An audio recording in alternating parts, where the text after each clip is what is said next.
People ask questions about Jesus often, and they are curious. I think they are curious more to know about Jesus. In Western countries, they don't know the truth. Like I have made one video about Jesus, where Jesus was for 18 years. There were many comments on that. But I am answering you a couple of comments which is related about the Nalanda University. Yeah, I spoke a little bit differently there because university for me was like education center. And those days when Jesus was here 2000 years ago,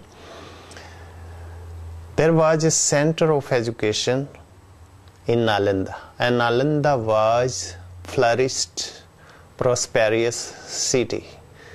So I think I misspoken there, University of Nalanda instead of City of Nalanda.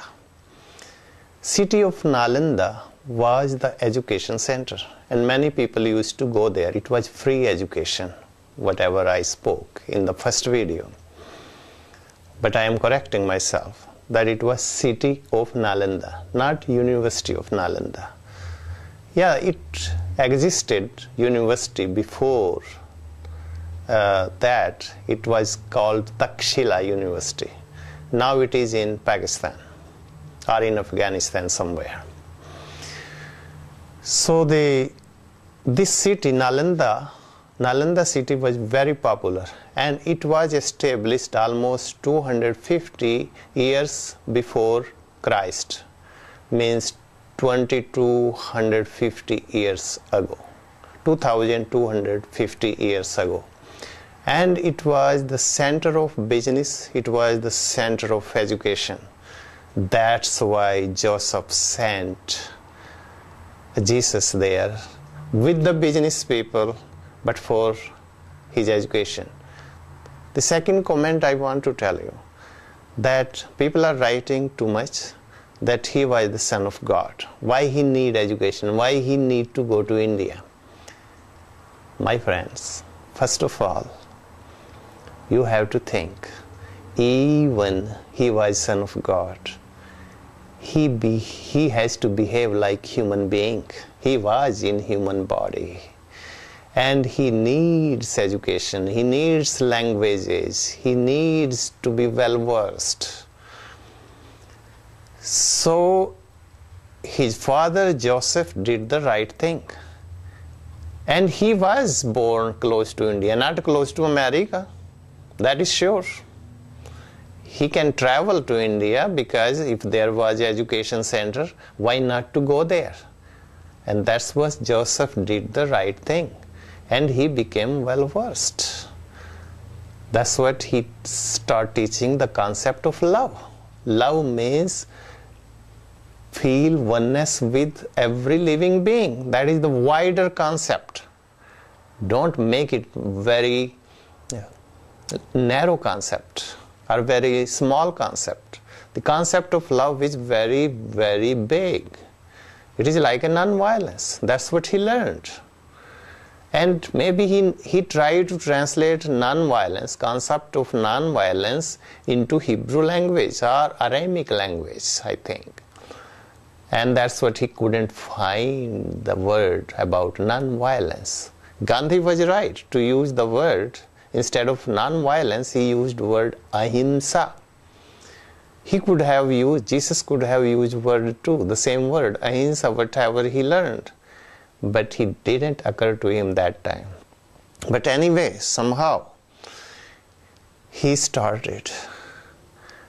He was a revolutionary human being. And whatever he learned, in the Old Testament, he tried to amend everything because it was not for human being. It doesn't seem right. Tit for tat, it doesn't seem right. an eye for an eye didn't seem right to him. So he has to amend, and he did. It was revolutionary teaching when he came back via Tibet. And I told in the first video that they found historically proof that he visited Tibet. The churches can hide the truth, but sooner or later that truth will come out. How long they can teach the false teachings. They can teach, they can hide the truth. They have to tell the truth. No matter their churches collapse or their churches survive, everyone has to tell the truth. And the churches needs to open right now. We are in the very good period of time. And we are in that era that we can tell everything, every single thing. So it is good to open up, and all the churches, even Catholic or Protestant or new churches, if they can tell the truth, so the people know. 18 years, there is no proof. Whatever proof we have, little bit, is not enough to prove that where he was 18 years. 18 years is not like 18 months. You can hide a person for 18 months, but it is hard to hide for 18 years. So it is time that you can tell the truth. And I am telling you, Nalanda was the prosperous state city and flourishing city. All over the world they used to go there, business people and for education. It was established 250 BC. It is considered Gupta period in India, and it was very, very prosperous time for India. It is in Bihar. That city's ruins still there.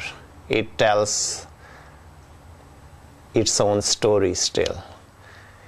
And those education centers, including monasteries, Buddhist monasteries, and Jain centers, and other Hindu centers, they were giving education free to everyone.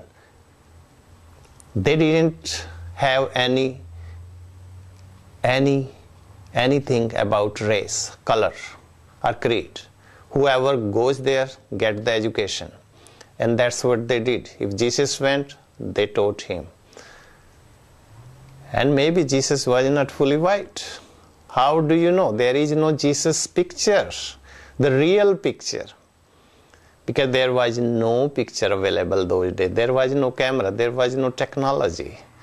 So whatever Jesus picture we have today, it is imaginary.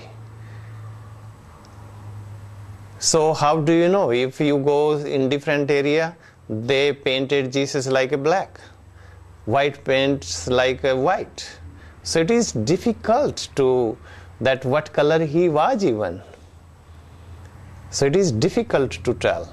So if we cannot even have proof of his real picture, how can you have proof of 18 years where he was lost? He was not roaming around vain.